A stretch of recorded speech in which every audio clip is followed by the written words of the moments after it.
Hello students, आप सब लोग अच्छे होंगे। आज हम पढ़ने जा रहे हैं वाटर रिसोर्सेज ऑफ इंजीनियरिंग, जो कि 4th सेमेस्टर का ये सब्जेक्ट है। इसके अंदर हम आज पढ़ेंगे first unit introduction of hydrology. Hydrology क्या होती है, हाइड्रोलॉजी को डिफिनेशन पढ़ेंगे और इसका हाइड्रोलॉजिकल साइकिल होता क्या है, तो इसको हम आज इस क्लास के अंदर देखेंगे। हाइड्रोलॉजी क्या होती है। हाइड्रो मतलब कि वाटर की स्टडी कर रहे हैं, लॉजी मतलब स्टडी, तो किसकी स्टडी कर रहे हैं अपन, पानी की स्टडी कर रहे हैं, जल की। Hydrology is a science which deal with the occurrence and the circulation of and distribution of the water of the earth and the movement of the surface and the ground water on the अर्थ। क्या है कि अपन जो hydrology है उसके अंदर क्या करते हैं कि जो पानी है वो अर्थ पे वो कैसा है, किस तरीके से डिस्ट्रीब्यूट हो रहा है, उसका सर्कुलेशन क्या है और सरफेस के ऊपर किस तरीके से वो मूवमेंट करता है, तो ये सब चीज़ें अपन हाइड्रोलॉजी के अंदर देखते हैं। तो हाइड्रोलॉजी की डेफिनेशन ये है, ठीक है। Natural process, man made environment, ये क्या है, एक नेचुरल प्रोसेस है और या फिर मैन मेड इन्वायरमेंट के पे भी निर्भर कर सकती है। जल विज्ञान वह शाखा है जो कि जल के स्रोत के उतार चढ़ाव और हिमपात वाष्पता को बताती है। तो हम इसके अंदर क्या है, जो भी डिप्लोमा वाले स्टूडेंट हैं उनके लिए हिंदी में भी है और इंग्लिश के अंदर भी है, तो आपको जैसे पढ़ने में ठीक लगे आप वैसा पढ़ सकते हैं। अब हम देखते हैं हाइड्रोलॉजिकल साइकिल। हाइड्रोलॉजिकल साइकिल क्या होता है, known as a water cycle, इसको ही क्या बोलते हैं, पानी का साइकिल बोलते हैं, जल साइकिल कहते हैं। यह hydrological cycle is a continuous process in which the water is evaporated from the water surface, oceans move inland as moist air masses and produce the precipitation if the correct vertical lifting condition exist। तो क्या होता है ये hydrological cycle एक continuous process है, ठीक है, जिसमें क्या है वाटर जो है वो अर्थ सरफेस से क्या होगा, इवोपरेटेड हो जाएगा, मतलब वाष्पीकृत होता जाएगा और वो किस फॉर्म में होगा, या तो मॉइस्ट एयर मासेस की फॉर्म में या वेपोराइज्ड होकर वो क्या होगा, उस सरफेस से पानी को उड़ता जाएगा, ठीक है, और वो क्या होगा, प्रेसिपिटेशन के द्वारा वापस क्या आ जाएगा, अर्थ सरफेस पे आ जाएगा if the correct vertical lifting condition होती है, ठीक है, एकदम वर्टिकल लिफ्टिंग, नीचे से ऊपर जा रहा है और ऊपर से नीचे आ रहा है, ठीक है। हाँ, हाइड्रोलॉजिकल साइकिल वह साइकिल है जिसमें निरंतर जल सतह से जल को वाष्पीकृत करता है। जब वायु काफ़ी ठंडी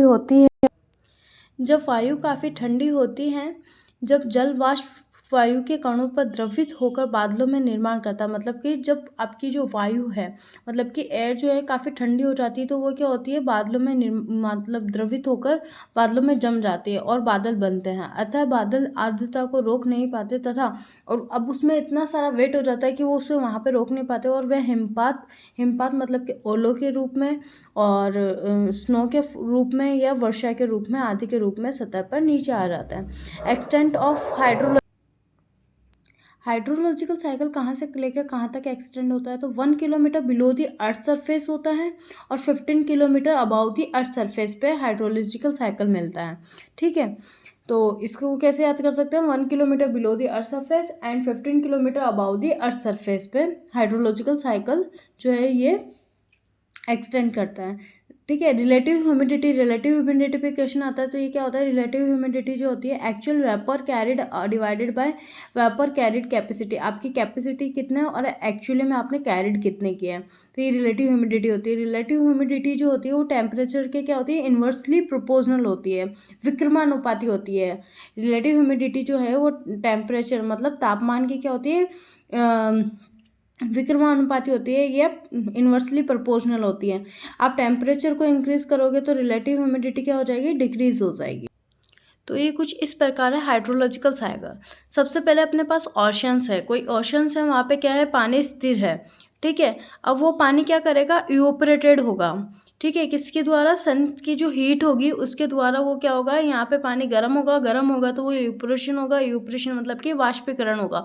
और ये पानी जब वाष्पीकरण हो जाएगा, इवेपोरेशन हो जाएगा, तो वो क्या हो जाएगा, कंडेंसेशन मतलब कि बादल को बना लेगा। ठीक है, बादल बनाएगा, बादल जब बन जाएंगे और इनकी जो कैपेसिटी है वो ज़्यादा हो जाएगी, तो ये क्या होंगे, किसके रूप में नीचे आएंगे, प्रेसिपिटेशन के रूप में नीचे आएंगे। ठीक है, तो ये किसकी फॉर्म में आ रहा है, प्रेसिपिटेशन की फॉर्म में आ रहा है। प्रेसिपिटेशन मतलब कि आपकी रेन हो सकती है, स्नोफॉल हो सकती है, या आइस मतलब ओलो के रूप में आ सकती है, तो ये किसी के भी रूप में आ सकती है। ठीक है, ये बारिश आएगी तो यहाँ से क्या होगा, आपका कोई भी एक पर्टिकुलर एक कोई पहाड़ होगा, वहाँ पे गिरेगी तो वहाँ से एक ही ढलान में बहती हुई सरफेस रन ऑफ होगा। तो जहाँ पे अगर आपके पास में क्या है, डिप्रेशन है तो वहाँ पे पानी क्या होगा, स्थिर हो जाएगा, मतलब कि लेक बन जाएगा। और अगर स्थिर नहीं है और आगे की तरफ बहता जाएगा तो रिवर में बहता हुआ वो कहाँ चला जाएगा, ओशंस के अंदर हो जाएगा। अब इसके अंदर क्या होता है कि अपने पास में इसमें बीच के अंदर 2-3 जो है वो रिएक्शन साथ में चलती रहती है। क्या क्या होता है, तो अपन देखते हैं कि सबसे पहले क्या होगा, पानी यहाँ आया तो यहाँ से कुछ तो पानी सरफेस रन ऑफ होके चल जाएगा, और कुछ क्या होगा, इनफिल्ट्रेशन हो जाएगा, मतलब कि यहाँ से नीचे की तरफ आना स्टार्ट हो जाएगा, अंतःसरवण हो जाएगा, पानी नीचे की तरफ रिसना चालू हो जाएगा। कुछ सब सरफेस फ्लो के द्वारा क्या होगा, वापस निकल के चला जाएगा।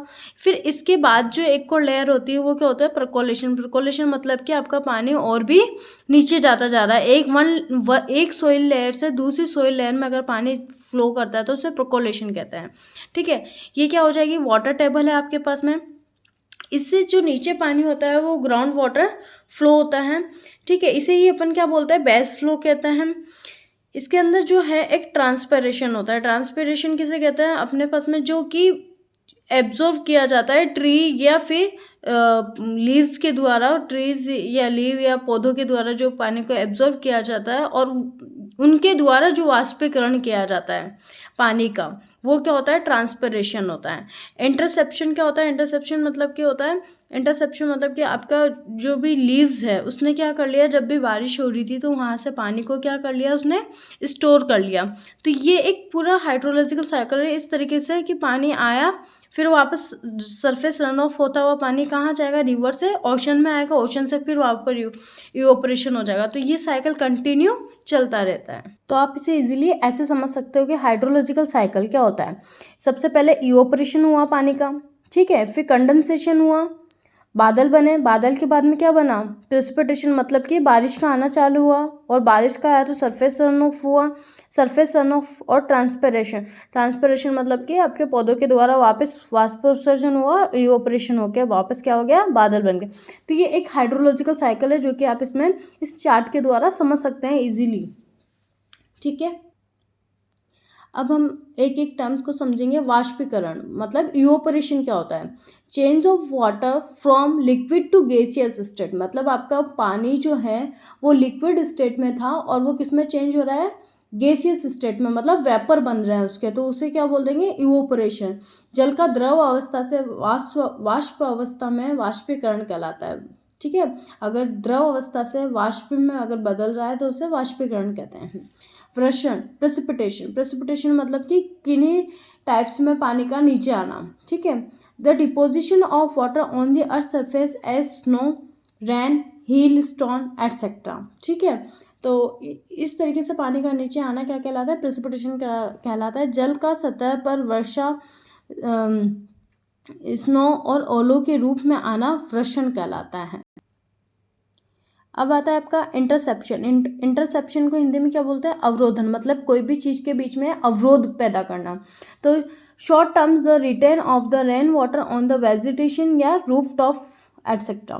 ठीक है, सम टाइम के लिए आपके वेजिटेशन की लीव्स जो होती है वो स्टोर कर सकती है वाटर को, या फिर कोई भी रूफ टॉप किसी के भी ऊपर पानी स्टोर होता है तो उसे क्या कहते हैं, इंटरसेप्शन कहते हैं। कुछ समय के लिए पेड़ पौधों की पत्तियां जल को रोकती है, उसे अवरोधन कहते हैं। ठीक है, इनफिल्ट्रेशन मतलब कि क्या होता है, अंतःसंचरण मतलब कि एक जगह से दूसरी जगह फिल्ट्रेशन होना, रिसाव होना, ठीक है। Movement of water into the soil from the surface, surface से सॉइल के अंदर अगर पानी जा रहा है तो उसे इनफिल्ट्रेशन कहते हैं, ठीक है। और परकोलेशन क्या होता है, परकोलेशन की वन सॉइल से दूसरी सॉइल में जा रहा है तो उसे परकोलेशन कहते हैं। परकोलेशन मतलब अंतःसंवरण, मतलब उसके अंदर ही रिसाव होना सॉइल से सॉइल में। Movement of the water from one soil layer to another soil layer is a percolation, इसे बोलते हैं अपन परकोलेशन।